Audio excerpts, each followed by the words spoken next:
تزکیے کا وسیلہ۔ تزکیے کا وسیلہ کیا ہے؟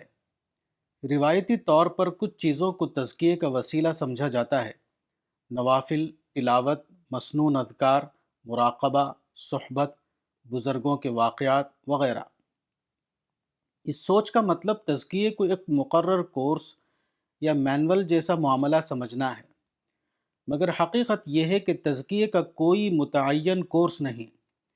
تزکیہ ایک زندہ واقعہ ہے اور زندہ عمل ہی کے ذریعے اس کو حقیقی طور پر حاصل کیا جا سکتا ہے۔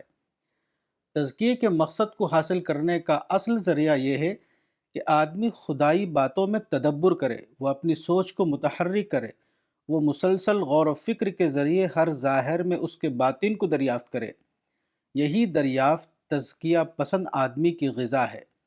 مثلا آپ نے ایک چڑیا کو دیکھا۔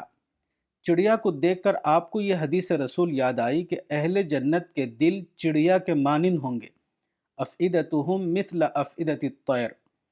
اس کے بعد آپ اپنے بارے میں غور کرنے لگے کہ کیا میرا دل بھی چڑیا کے مانند ہے؟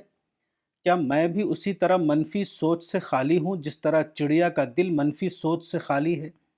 کیا میں بھی اسی طرح حرص سے پاک ہوں جس طرح چڑیا حرص سے پاک ہوتی؟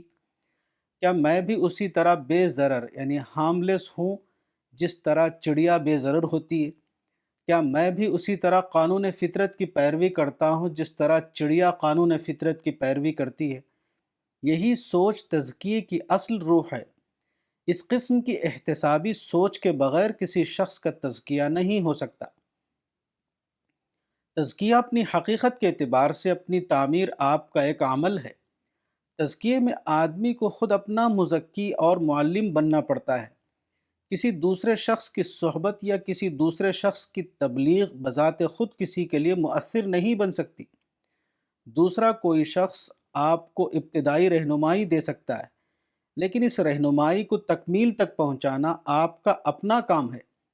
تزکیے کے عمل میں کسی دوسرے شخص کا حصہ اگر 1% ہے تو آپ کا اپنا حصہ 99%۔ کتاب تزکیہ نفس، مولانا وحید الدین خان، صفحہ نمبر 34۔